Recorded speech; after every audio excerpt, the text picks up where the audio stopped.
이어서 소비 전력에 대해 공부를 해보도록 하자.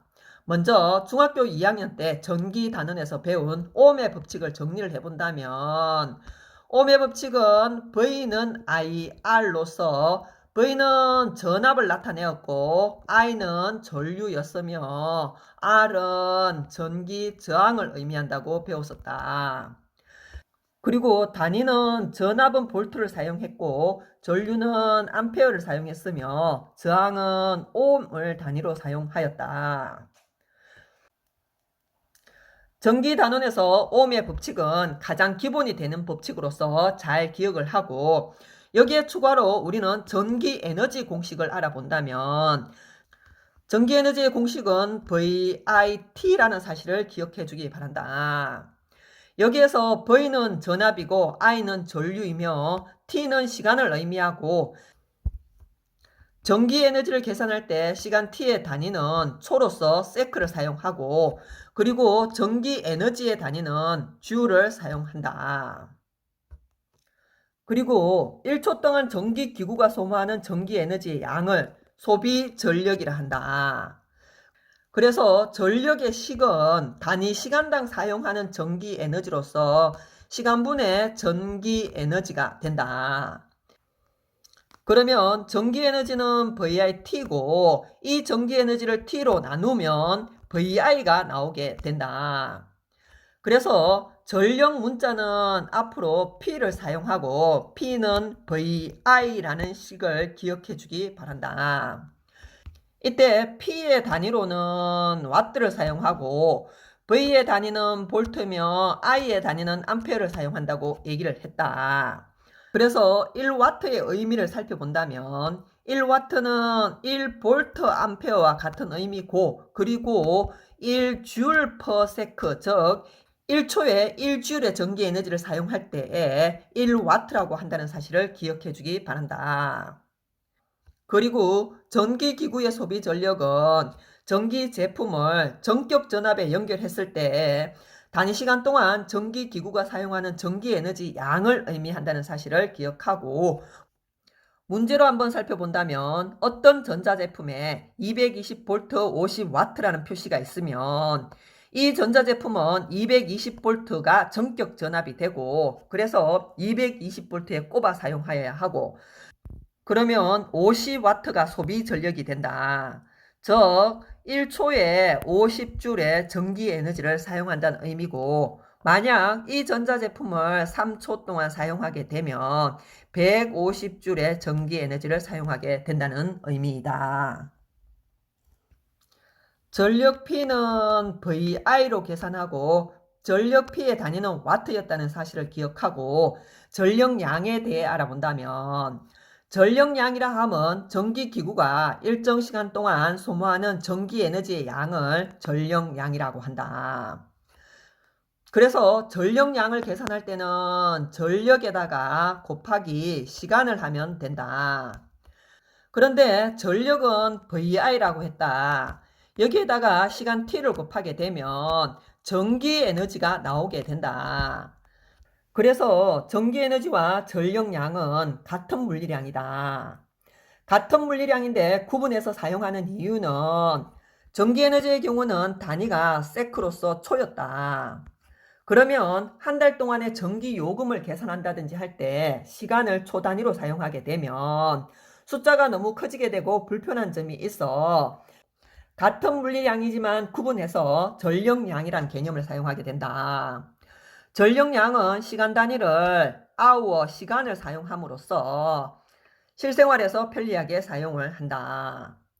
그래서 1W시의 의미는 소비 전력이 1W인 전기기구를 1시간 동안 사용했을 때의 전력량을 1W시라고 한다.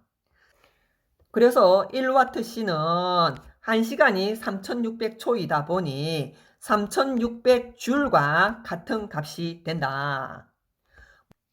문제를 통해 한 번 더 확인을 해본다면 전자제품에 220V 440W가 표기되어 있다면 전격 전압은 220V라는 의미고 전격 소비 전력은 440W라는 의미가 된다.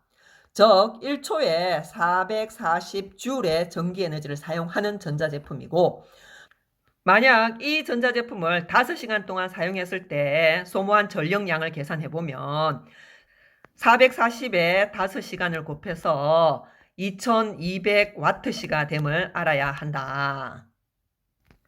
그리고 우리는 이 전기제품을 전격 전압에 꼽아 사용할 때 전기제품에 흐르는 전류의 세기를 계산해 본다면 P는 VI라고 했고 P 전력이 440W이고 전격 전압이 220V이므로 이 전자제품에 흐르는 전류의 세기는 2A라는 사실을 쉽게 알 수 있다.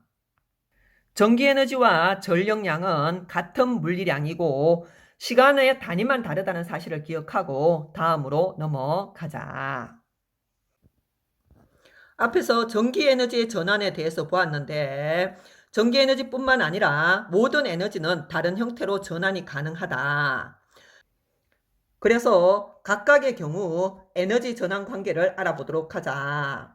먼저 형광등의 경우는 전기 에너지가 빛 에너지로 전환되는 경우이고 발전기의 경우는 역학적 에너지가 전기 에너지로 전환되며 전동기는 전기 에너지가 운동 에너지로 전환되는 경우이며 광합성은 식물이 햇빛을 받아 포도당과 같은 화학 물질을 만드는 과정이다.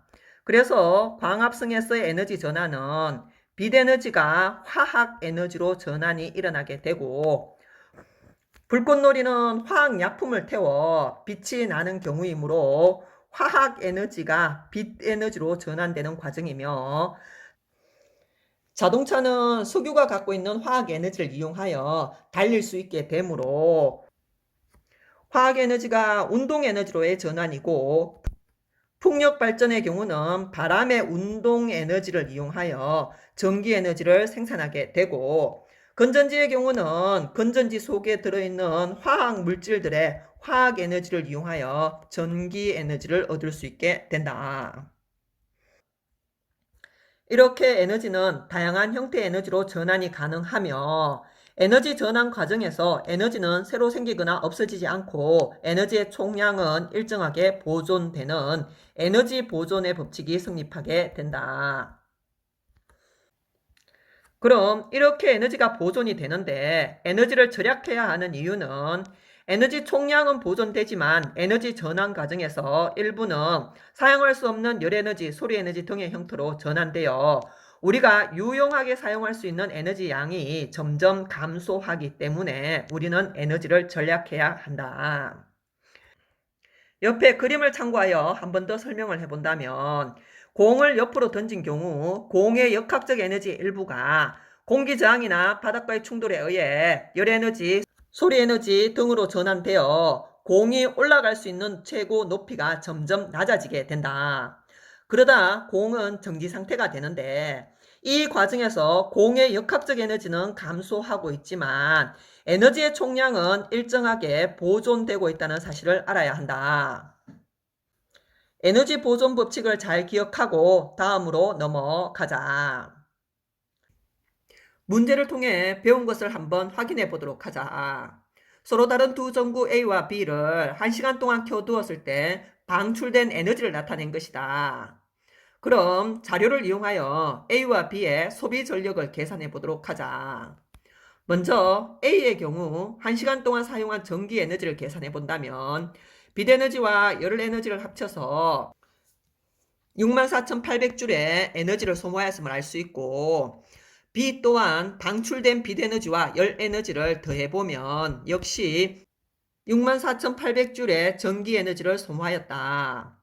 그럼 소비전력 P는 시간분의 전기 에너지로 전기 에너지 64,800주를 1시간 즉 3,600초 동안 사용하였으므로 계산을 하면 18W가 나오게 된다.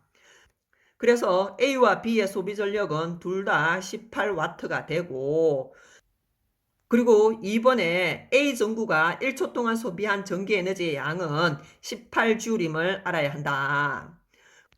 그리고 두 전구가 소비하는 전기 에너지의 양은 같지만 A보다 B에서 빛 에너지를 더 많이 방출하는 것을 통해 A보다 B의 효율이 더 좋음을 알 수 있다.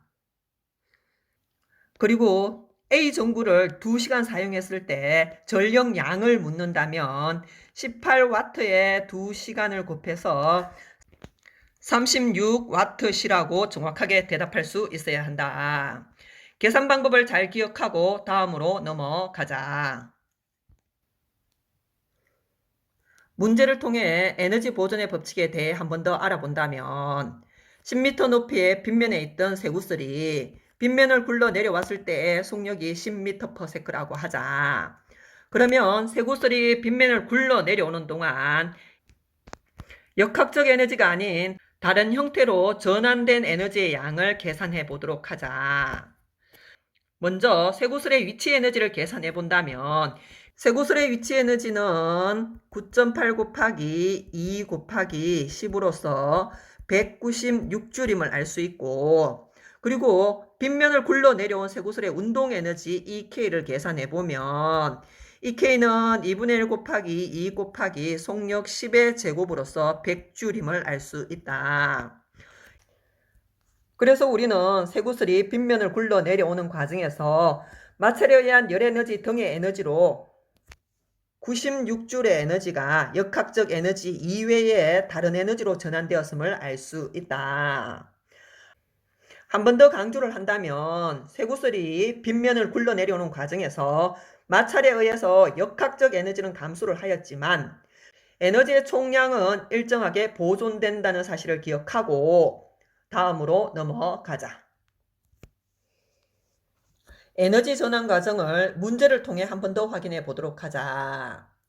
그림과 같이 플라스틱관과 구리관에 동일한 네오디듐 자석을 통과시킬 때 누가 먼저 지면에 도달하는지 실험을 통해 확인을 해보면 플라스틱관의 네오디듐 자석이 지면에 먼저 도달하게 된다. 플라스틱관의 네오디듐 자석이 지면에 먼저 도달하게 되는 이유는 네오디듐 자석의 위치 에너지가 플라스틱관에서는 대부분 운동 에너지로 전환되는 반면 구리관에서는 네오디듐 자석이 떨어지면 구리관이 도체이다 보니 전자기 유도에 의해서 전류가 흐르게 된다. 그래서 구리관에서는 네오디듐 자석의 위치 에너지가 운동 에너지로 전환이 되고 일부는 전기 에너지로 전환이 되다 보니 플라스틱관의 네오디듐 자석의 운동 에너지가 더 커지게 되고 그래서 먼저 지면에 도달하게 된다. 여기까지 해서 에너지 전환과 보존에 대한 강의를 마무리하기로 하자.